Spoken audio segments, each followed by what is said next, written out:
Halo,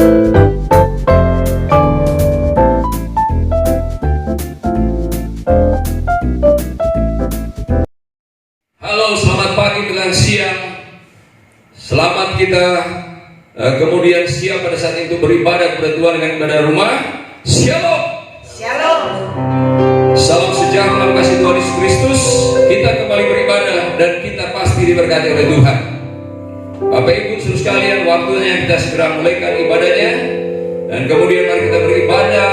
Kalaupun kita terpaut jarak saat ini, tetapi mari kita beribadah di roh kita, hati kita, ketemunya di roh dan hati kita, dan jarak itu tidak akan membatasi kita untuk merasakan bersama lawatan Tuhan pada kesempatan ibadah pagi menjelang siang ini. Puji Tuhan, kita segera mulaikan ibadahnya. Kita akan menyanyikan satu pujian dan kemudian kita akan buka ibadah dengan doa. Kita nyanyikan pujian penolongku hanyalah dirimu.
puji, kami agungkan dalam nama Tuhan Yesus Kristus.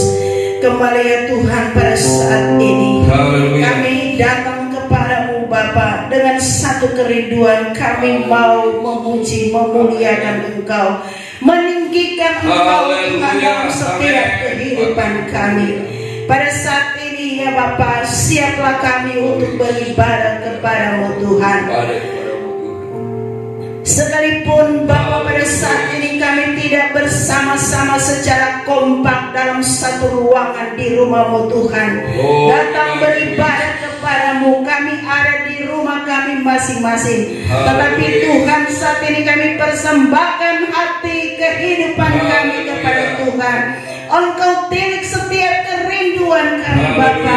Kami rindu berjumpa dengan Engkau pada saat ini lewat ibadah kami ya Bapa. Itu sebabnya Tuhan, pada saat ini dengan sehati kami menyerahkan seluruh keberadaan hidup kami kepada Tuhan.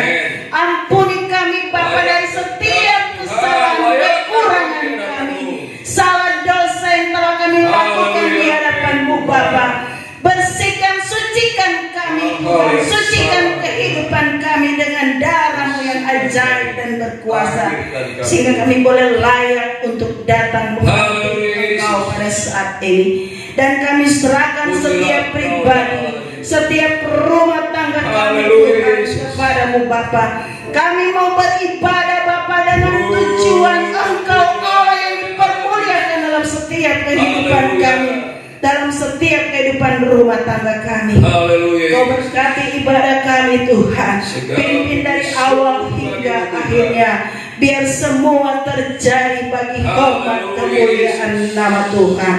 Terima kasih Tuhan. Roh sukacita daripada Tuhan menguasai setiap hati, menguasai setiap hidup, setiap rumah-rumah tangga kami, untuk datang mengagungkan nama Tuhan. Sehingga Tuhan, jarak Bapa, tempat tidak akan membatasi kami untuk memuliakan Tuhan, bersorak-sorai bagi Tuhan, dan kami nikmati persekutuan kita dengan Tuhan. Lawatan Allah terjadi bagi kami, sehingga kami beroleh kekuatan kemenangan yang baru daripada Tuhan. Terima kasih Bapa. Kami buka ibadah kami di dalam nama Tuhan Yesus Kristus. Haleluya. Amin. Amin. Puji Tuhan, Bapak Ibu saudara sekalian, Dia adalah Allah Tuhan penolong kita yang ajaib, dan Dia patut dimuliakan. Kita patut dengan bersuka cita di hadapan Tuhan, kami milik Allah yang luar biasa itu. Dan tentunya berserta memuliakan Tuhan, kita bisa bersorak, beriak-riak bagi Allah yang menyelamatkan kita. Puji Tuhan, saatnya kita akan memuji Tuhan. Kita akan beriak-riak bagi Allah, tanyakan pujian Tuhan Yesus baik, tiada berkesudahan. Haleluya.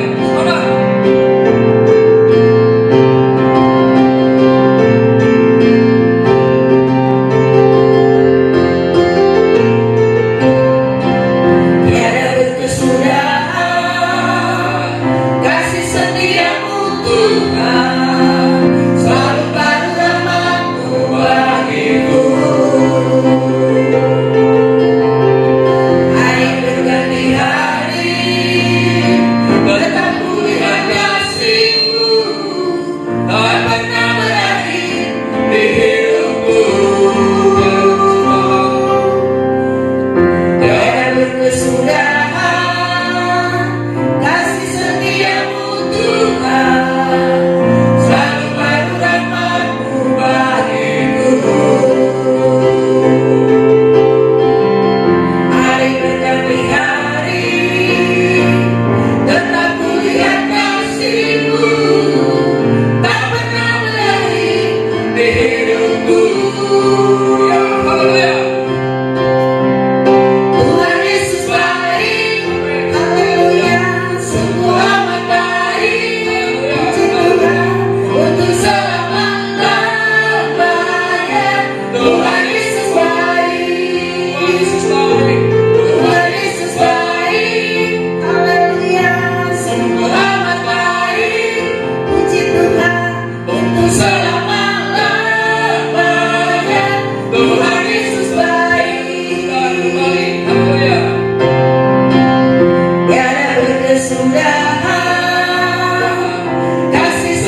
kita mesti khawatirkan.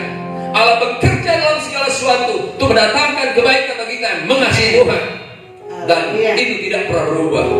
Dia layak dipermuliakan. Katakan pujian, kita harus bersyukur kepadanya bahwa Tuhanlah kekuatan dan mazmurku. Hatiku bersyukur. Amin. Amin.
Nyanyikan satu pujian dan kita akan berdoa menyambut renungan firman Tuhan bersempatan ibadah ini. Nyanyikan pujian Liku-Piku.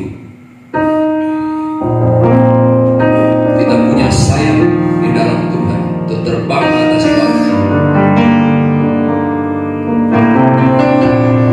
Haleluya.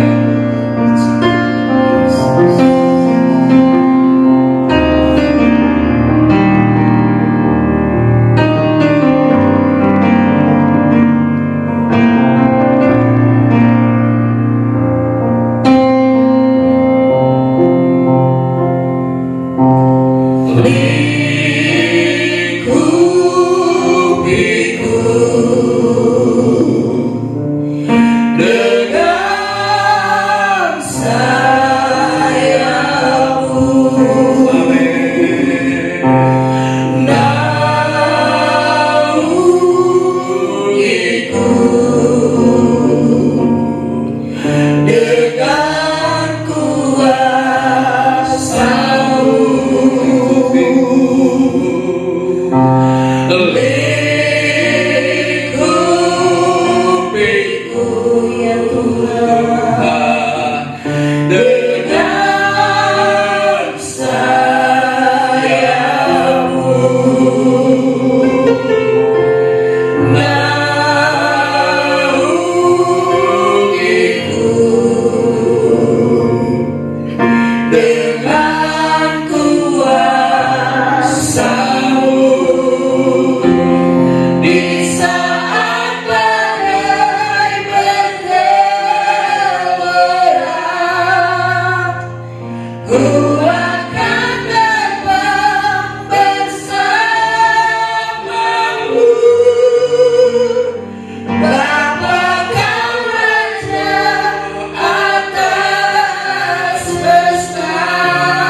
di saat badai bergelora,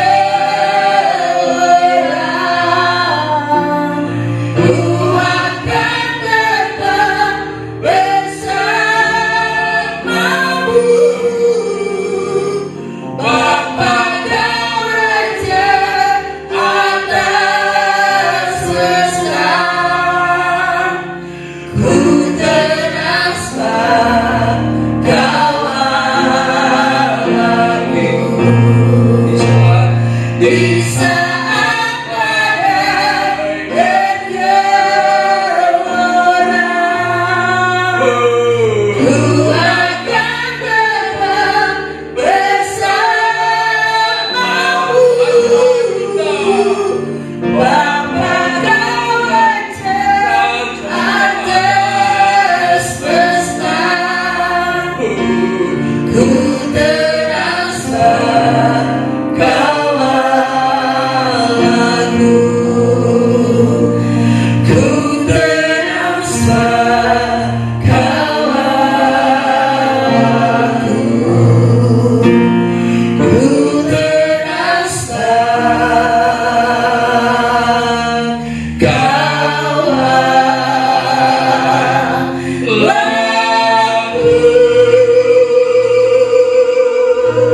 Terima kasih Tuhan, bahwa Engkau adalah Allah kasih dan adalah Allah penguasa alam semesta, Amin. Allah yang punya segalanya, Allah yang kemudian mengkondisikan segala sesuatu. Terima kasih Tuhan, haleluya Yesus, karena Engkau Allah kami dapat benar-benar merasakan ketenangan yang sejati Amin. yang kami miliki di dalam Tuhan. Bahwa karena kami memang dapat ketenangan, hidup dekat dengan Tuhan, kami dapat ketenangan. Bersama dengan Tuhan, kami mendapatkan ketenangan. Ya Bapa, dan terpujilah Engkau kekal selama-lamanya. Kembali lagi pada kesempatan ini, dalam kami beribadah kepadamu Tuhan, kami akan Tuhan Yesus menyambut firman-Mu. Tuhan, kami percaya Engkau telah menyediakan firman-Mu yang luar biasa kembali pada kesempatan ibadah ini Tuhan. Dan firman akan menjadi bagian hidup kami, ya Bapa, dalam kehidupan kami. Pemberian-Mu Tuhan, anugerah-Mu di depan kami, firman-Mu yang kemudian ya Bapa menjadi tempat kami berpijak ya Tuhan.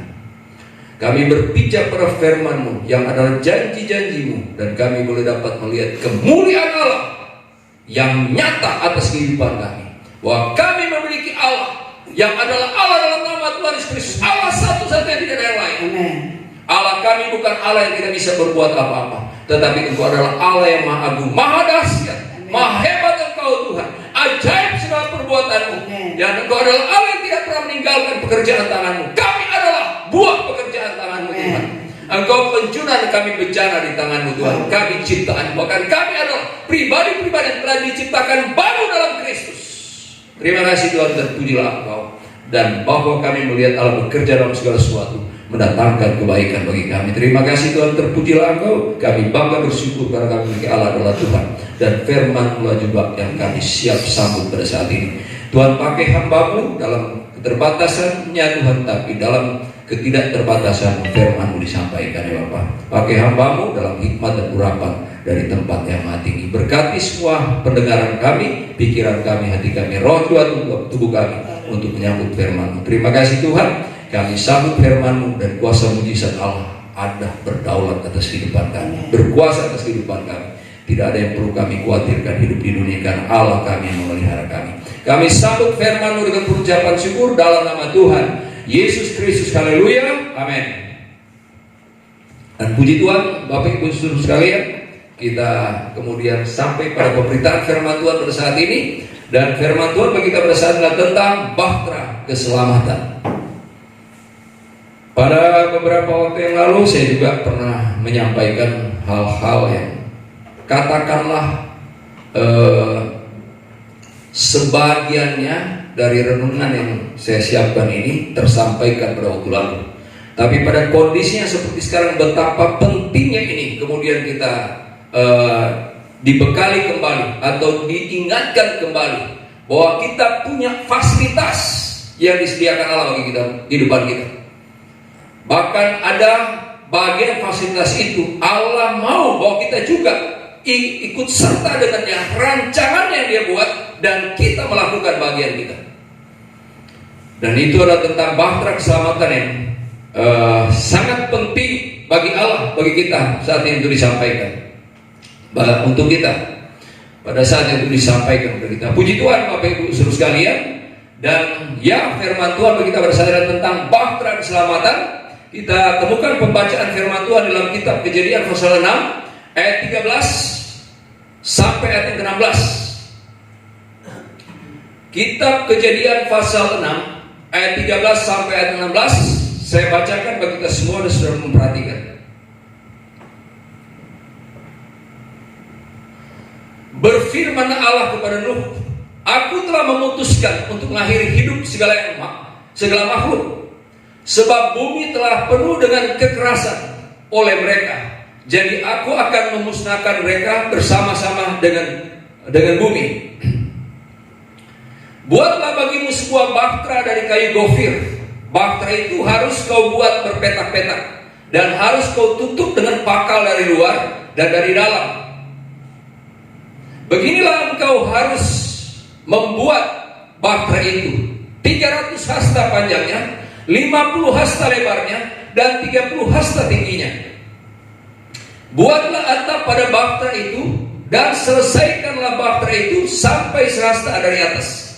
Dan pasanglah pintunya pada lambungnya. Buatlah bahtera itu bertingkat bawah, tengah, dan atas. Puji Tuhan. Sampai di sini pembacaan firman Tuhan. Nah, kita melihat di sini pembacaan firman Tuhan bagaimana Allah memberikan instruksi kepada Nuh bahwa pada waktu itu memang beda kondisinya dengan sekarang.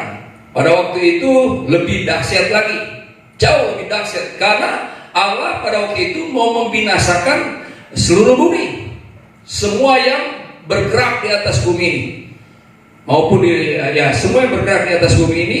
Allah mau manusia maupun makhluk hidup yang lain, Allah mau binasakan karena kerusakan moral manusia pada waktu itu, yang dosanya seperti pada zamannya Lot, dosanya udah naik sampai ke atas.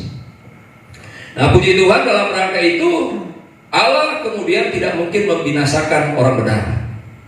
Allah tidak pernah mungkin membinasakan orang benar.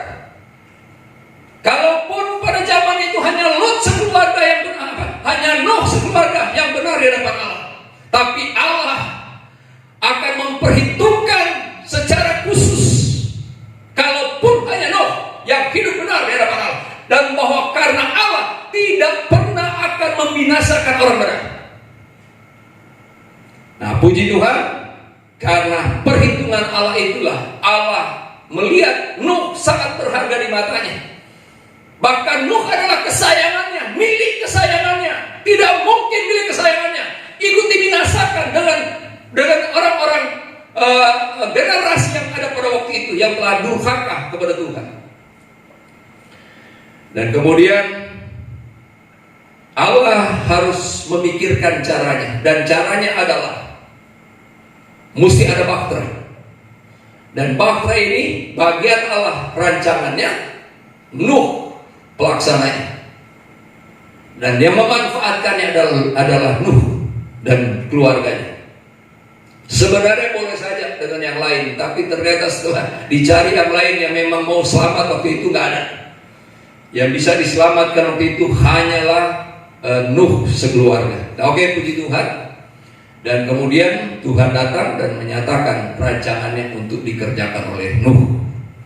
Dan dari cerita tentang Nuh ini, kisah tentang Nuh ini, dari sana kita mengambil pembelajaran, pedoman, contoh bagi kita sebagai gereja Tuhan yang hidup di akhir zaman ini. Sebenarnya contoh tentang Nuh ini adalah contoh untuk semua generasi yang pernah hidup di dunia ini.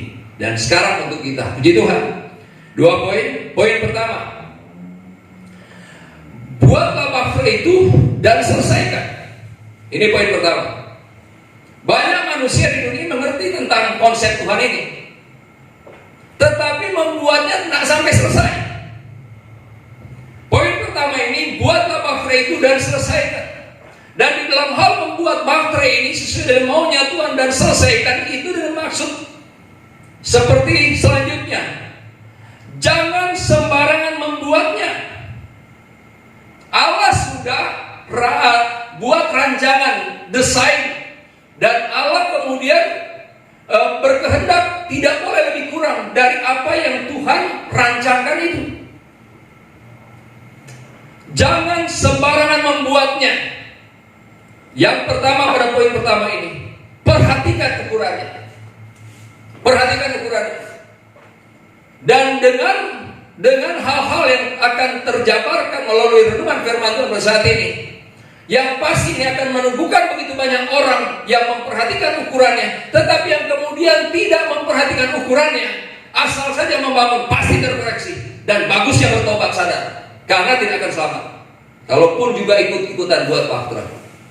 Memang kalau pada saat kita buat bahtera sekarang beda dengan zamannya Nuh buat bahtera, yang secara natural fisiknya itu dari kayu-kayu diambil dari hutan dan dibangun sebuah bahtera. Kita tidak seperti itu.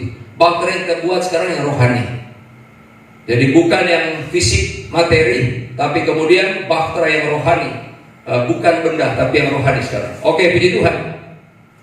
Perhatikan ukurannya. Pertama, perhatikan ukurannya. Ukurannya jelas tadi dikatakan 300 hasta panjangnya, 50 hasta lebarnya, 30 hasta tingginya. Dan dengan pernah diutarakan, dan kemudian juga kita bisa jadi, dan saya berharap kita semua bisa sudah tahu ini, bahwa kalau kita sudah tahu, maka kita tahunya bahwa angka-angka ini bukan angka kebetulan. Bukan angka-angka begitu, atau Allah asalan saja, asal memberikan ukuran-ukuran itu, angka-angka itu.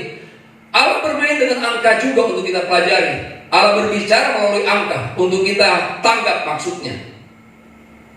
Dan bahwa angka 300 ada artinya, angka 50 ada artinya, angka 30 ada artinya. Ya, kita mulai pada yang paling kecil, angka 30. 30 hasta tingginya. Kita tidak akan temukan penyebutan jumlah secara khusus ya di Alkitab itu, Bapak Ibu Saudara, yang kemudian secara tersangkut paut dengan gambaran atau kiasan atau contoh yang diberikan melalui Nuh ini, instruksi yang diberikan kepada Nuh ini, tapi kemudian ada kita temukan yang konkret pada penjualan harga penebusan. Yesus dijual dengan 30 keping perak. Angka 30 dalam kisahnya Nuh, ukuran yang diberikan oleh Allah kepadanya itu adalah angka penebusan. Angka penebusan. Kemudian setelah angka 30, angka 50. Angka 50 atau 5 hasta lebarnya ini, kalau tadi tingginya, angka 50 hasta lebarnya ini adalah tentang hari ke-50, hari Pentakosta.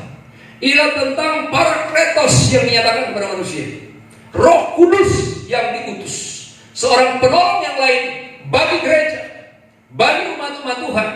Kalaupun bukan saja bagi gereja, bagi Israel pun iya, bahwa Roh Kudus juga untuk mereka. Dan Roh Kudus ini disebut Parakletos.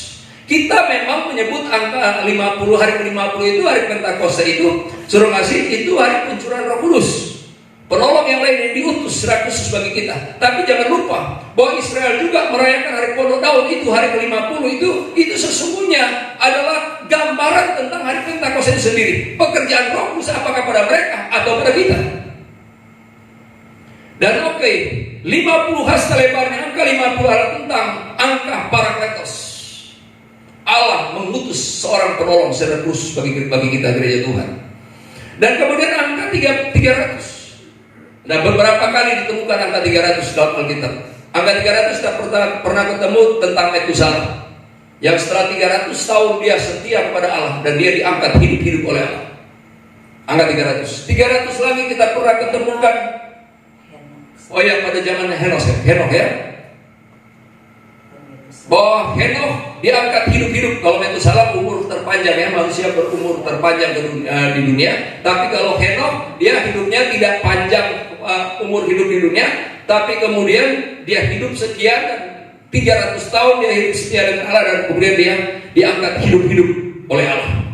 Nah, kemudian yang 300 angka 300 kembali kita temukan pada saat mana? Pada saat Daud menguatkan kepercayaannya karena Siklak kota dia tinggal dijarah oleh Amalek, dan kemudian dia berdoa, dan kemudian berapa banyak yang diizinkan Tuhan ikut dengan Daud? 300 orang. Sehingga sangat-sangat kental tentang angka 300 ini. Itu adalah tentang kesetiaan. Kesetiaan Henokh kelihatan di sana. Orang-orang yang setia, benar-benar sejati setia ada pada Daud 300 orang untuk dipakai Tuhan maju bersama Daud untuk berperang.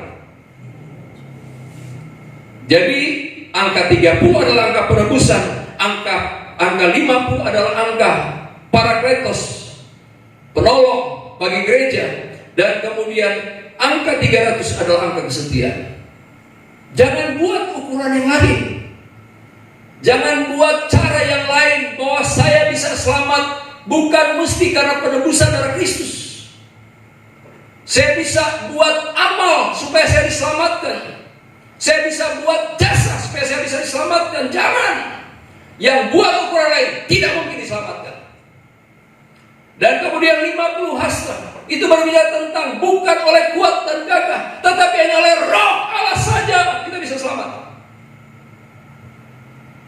Roh Kudus adalah penolong. Yang mengerjakan keselamatan Allah bagi kita adalah Roh Kudus. Dalam ketritunggalan Allah, dalam kapasitas Tritunggal Allah, yang mengerjakan, yang merealisasikan keselamatan itu bagi gereja adalah Roh Kudus. Bagi semua umat Tuhan yang berakhir gereja adalah Roh Kudus. Dan ya, setelah kita hidup dengan pertolongan Tuhan, kita sudah ditebus, sudah diselamatkan, kita hidup dengan pertolongan Tuhan. Apa selanjutnya? Setia. Setia. Jangan buat ukuran lain. Pada bagian yang kedua dari angka 50, jangan buat ukuran lain. Terkutuklah orang yang mengandalkan manusia, tetapi diberkati orang yang mengandalkan Tuhan. Itu ukuran. Jangan buat lain. Jangan berpikir engkau bijaksana menghadapi situasi dan kondisi sekarang, dan kemudian kau berpikir kau sudah selamat dan kau sudah aman. Andalkan Tuhan, mutlak andalkan Tuhan. Itu iman. Itu iman. Waktu kesempatan ini terbatas untuk membahas itu. Tetapi iman adalah iman yang kemudian utuh di hadapan Tuhan. Kemuliaan Allah yang berpadu dengan iman. Itu yang terjadi. Andalkan Tuhan secara utuh. Dan ya, setelah kita sudah mengandalkan, kita hidup melalui pertolongan Tuhan dalam nama Tuhan Yesus Kristus. Yang selanjutnya, kita alangkah indahnya hidup kita setia dan tetap setia pada Tuhan. Kita memang tidak akan hidup seperti seperti Henokh 300 tahun full setia kepada Tuhan ya saudara. Kita umur kita nggak capai, kita paling 70 tahun. Selanjutnya bonus, puji Tuhan. Bonus harus tetap sehat di sana. Nah, tetapi kemudian angka 300 ini yang dimaksud adalah tentang kesetiaan. Kiranya itu suruh kasih menjadi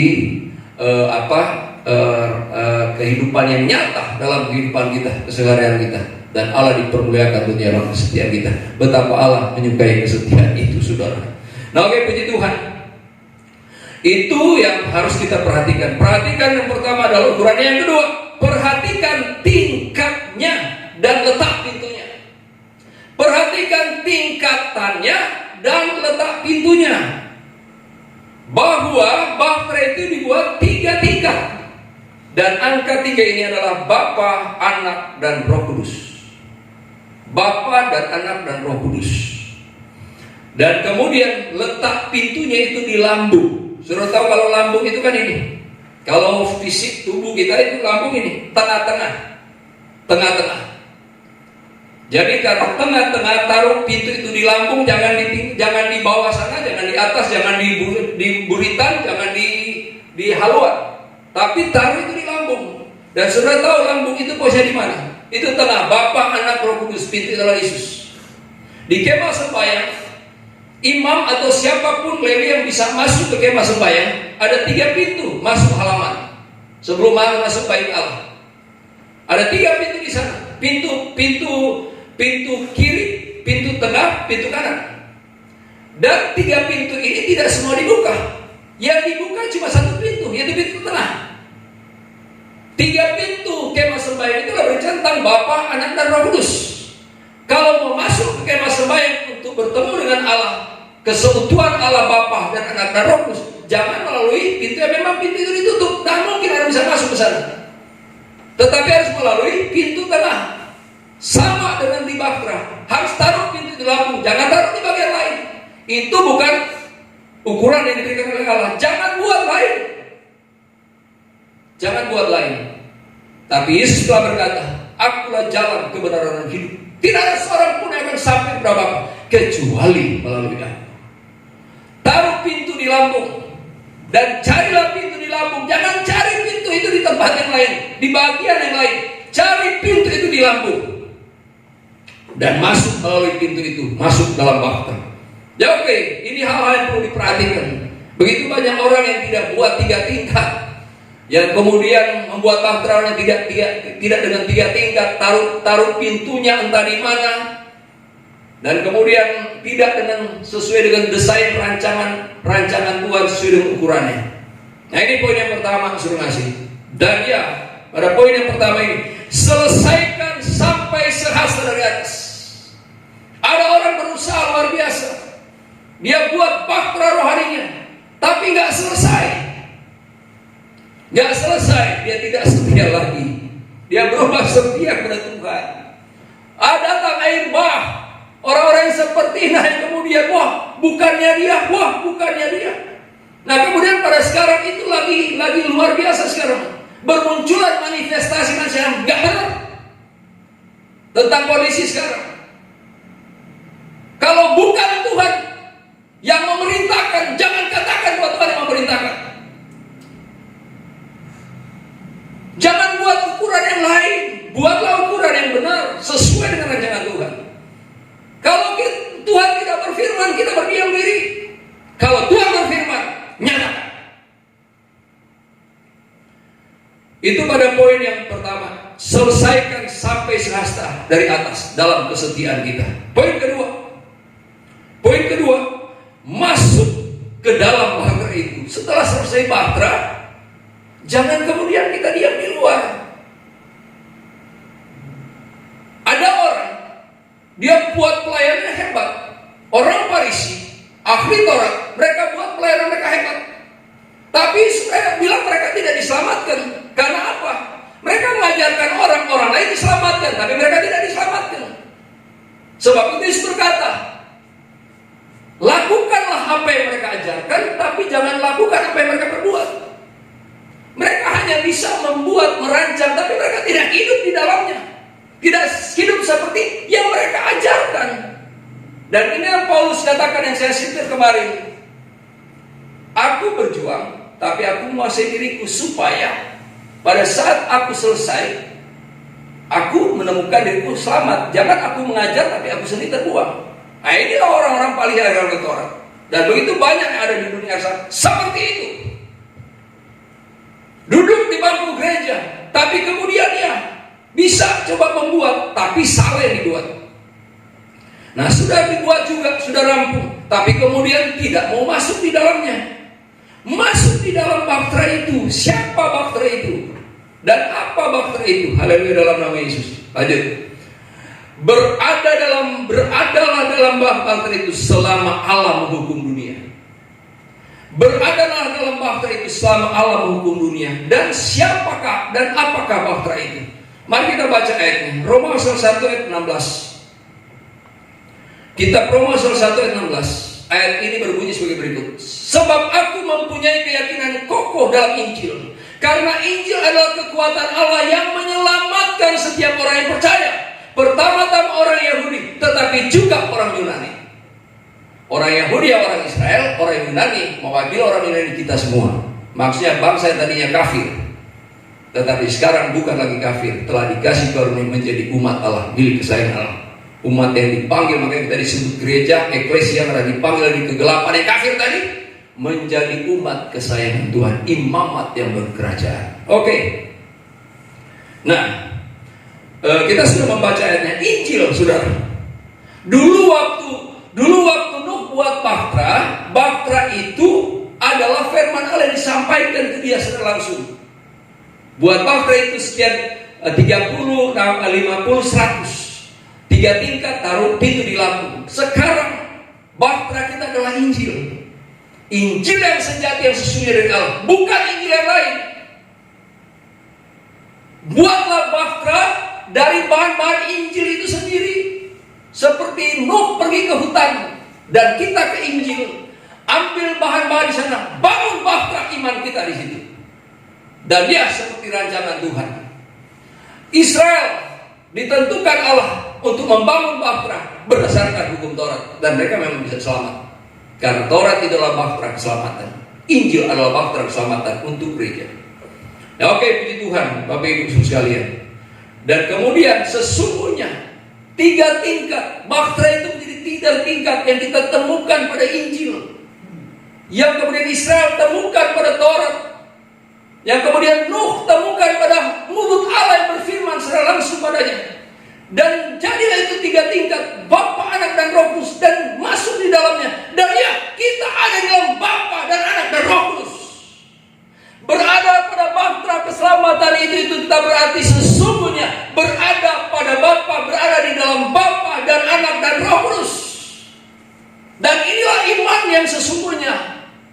Iman pada Injil, iman pada Tauratnya Allah, hukum-hukum Tuhan, iman pada firman yang diucapkan secara langsung seperti Nuh.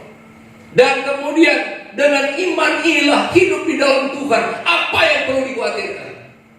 Apa yang perlu ditakutkan? Kalau seseorang bergeraknya hidupnya di dalam Allah. Sekarang kita tidak dibatasi mutlak untuk tidak boleh keluar rumah. Tetapi ada waktu-waktu yang memang karena ada kebutuhan kita mesti keluar rumah. Pemerintah tidak membatasi itu. Hanya saja kalau keluar rumah dengan anjuran. Dan pada saat keluar rumah, kalau kita bergerak di dalam Bapa dan Anak Roh Kudus, kenapa kita mesti berpikir kita aman karena hal-hal yang lain? Kita bergerak dalam Bapa dan Anak. Kita ada dalam Bapa dan Anak. Banjir bisa meliputi seluruh bumi, tapi Nuh dan anak-anak Nuh, istri dan anak mantunya selamat sejahtera, terpelihara, selamat dengan jaminan penuh. Bahkan bukan hanya saja Nuh yang selamat, ada makhluk hidup yang lain yang memang mesti diselamat oleh Tuhan untuk meneruskan memenuhi bumi. Oke, puji Tuhan. Jadi Nuh selamat, kita pun pasti selamat. Amin. Nuh selamat dan kita pun pasti selamat. Jangan buat bahtera itu sembarangan. Buat sebagaimana rancangan Allah. Dan kemudian masuk ke dalam bahtera. Dan kita tahu ternyata apa maksud Tuhan. Bahtera itulah Bapa, Anak, dan Roh Kudus. Dan ukurannya adalah ukuran penebusan, ukuran pertolongan Roh Kudus, pertolongan Allah yang dikerjakan oleh Roh Kudus, dan ukuran kesetiaan kita di hadapan Tuhan. Jangan buat ukuran lain. Terpujilah Tuhan. Nuh selamat, kita pun selamat. Bukan mungkin selamat, tetapi kita pasti selamat. Amin. Tuhan berkati kita semua. Ini firman Allah yang dapat saya sampaikan kesempatan ibadah ini. Dan kemudian saatnya kita menghadap Tuhan. Kita nyanyikan satu pujian, bahwa ya kita mesti setia. 300, angka 300. Katakan pujian ini, ku tetap cinta, ku tetap setia. Amin. Haleluya, Yesus.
Dan inilah ya Bapa kesejatian firman-Mu.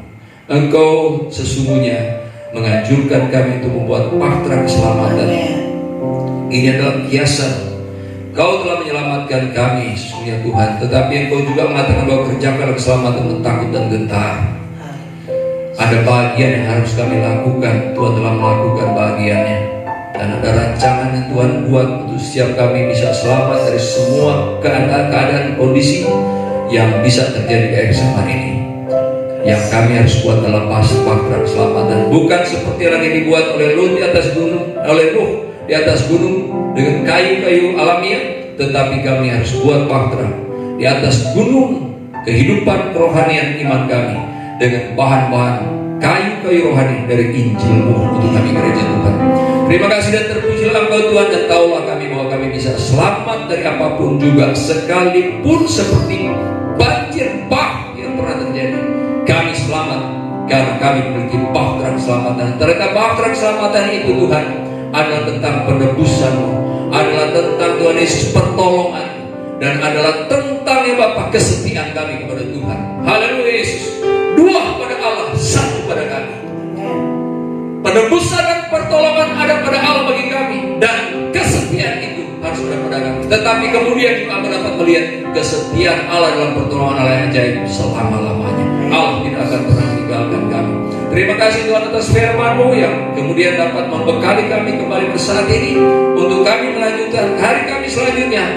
Dari hal inilah kami tahu bahwa Allah sedang memimpin kami dari kemenangan datang kepada kemenangan sampai kepada kemenangan kekal selama-lamanya Tuhan. Terima kasih ya Bapa. Dan Tuhan, pada saat setelah kami mendengarkan firman, kami sudah sangat diberkati oleh Tuhan.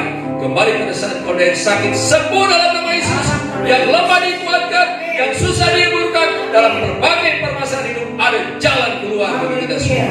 Terima kasih Tuhan. Tolong ya Bapak, umat-umat-Mu juga dalam pergumulan secara khusus.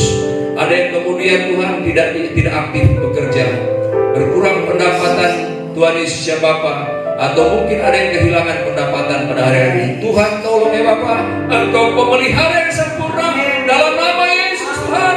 Dalam nama Yesus Engkau tolong umat-umat dalam segala hal. Bahkan bukan hanya saja kami dan umat-umat dalam pelayanan ini, tapi juga untuk hamba-hamba-Mu dan umat-umat-Mu dimanapun saya mereka berada. Kami mendengar bahwa begitu banyak hamba-hamba Tuhan yang karena mereka tidak bisa menyelenggarakan, memang tidak bisa menyelenggarakan ibadah pada saat ini, dan mereka juga tidak Tuhan Yesus dalam perintisan-perintisan ya Bapak. Haleluya. Dan mereka melayani umat-umat Tuhan yang memang masih perlu dibina, dibangun ya Tuhan. Baru mereka mengerti ya Tuhan, untuk ya Bapak ada makanan di rumah-Mu ya Tuhan. Dan kemudian pada saat ini Bapak, hamba-hamba-Mu tersebut begitu banyak. Tolong mereka ya Allah. Ada cara Tuhan untuk memelihara hamba-hamba-Mu. Bahkan juga ya umat-umat-Mu dimanapun saya mereka berada, yang mengalami kesulitan ekonomi keuangan saat ini Bapak. Kami serahkan kepada Tuhan. Allah adalah pemelihara yang ajaib. Tuhan bekerja dalam segala sesuatu untuk mendatangkan kebaikan bagi setiap umat-umat Tuhan yang mengasihi Tuhan. Terima kasih Tuhan. Dan Engkau yang memberkati hamba-hamba umat-Mu dimanapun saya berada, pekerjaan Tuhan dimanapun saya berada, sebagaimana Tuhan berkati kami di sini pelayanan di tempat ini. Dan Tuhan yang memberkati bangsa negara kami, perjuangan bangsa kami untuk saat ini Tuhan Kau tolong untuk semua bangsa ini kompak, dan kemudian dalam pertolongan Tuhan dan dapat dilewati selesai Tuhan Yesus ya Bapak, penyebaran corona ini atau Tuhan Yesus dapat disembuhkan, sudah dapat disembuhkan mereka-mereka yang sakit ya Tuhan. Terima kasih ya Bapak. Demikian untuk bangsa-bangsa dunia lawat ya Bapak, untuk hamba-hamba umat-Mu yang Kau telah tempatkan di setiap negara ya Bapak, untuk kuat ya Bapak bersyukur Tuhan, untuk negara dan bangsanya juga boleh bebas dari persoalan corona ini ya Bapak. Terima kasih. Dan banyak hal yang disampaikan kepada Tuhan kami terbatas. Ini doa dan harapan kami. Tuhan yang sudah memilih kami dan tempat mematikan. Terima kasih atas segalanya Bapak. Kami dapat melihat kemuliaan Allah ada pada kami dalam menjadi hari-hari kami. Kami telah terima firman-Mu Tuhan, dan bahkan Engkau juga menyempurnakan sebentar bahwa dalam ibadah itu umat-umat Tuhan akan menyampaikan persembahan kepada Tuhan. Engkau kuduskan persembahan umat-umat Tuhan dan teguhkan umat-umat-Mu dalam melakukan kehendak-Mu ya Bapa. Terima kasih ya Bapa, dan terpujilah Engkau, dan inilah ibadah kami di hadapan-Mu. Dan Bapak Ibu saudara sekalian, haleluya, terimalah nikmat berkat dari Allah Bapa, cinta kasih dan kuasa, penebusan dan penyelamatan dari anak Allah, serta tuntunan, persekutuan, kekuatan, penghiburan, sukacita, damai sejahtera, dan kebahagiaan dan kemenangan yang dikerjakan Roh Kudus atas kehidupan kita saat ini, haleluya, dalam nama Yesus. Saat ini, sepanjang minggu yang berjalan, dan sampai Maranatha, sampai Tuhan Yesus datang kembali pada kali yang kedua, dan bahkan sampai kekal selama-lamanya, sampai saudara dan saya yang setia bersama-sama dengan Bapa di surga kekal selama-lamanya. Terima kasih Tuhan Yesus. Kami tutup ibadah ini dengan pengucapan syukur di dalam nama Tuhan Yesus Kristus. Haleluya, amin. Puji Tuhan. Tuhan berkata semua ibadah kita telah selesai. Maju dalam Tuhan. Shalom. Tuhan Selamat hari Minggu. Selamat hari Minggu. Amin.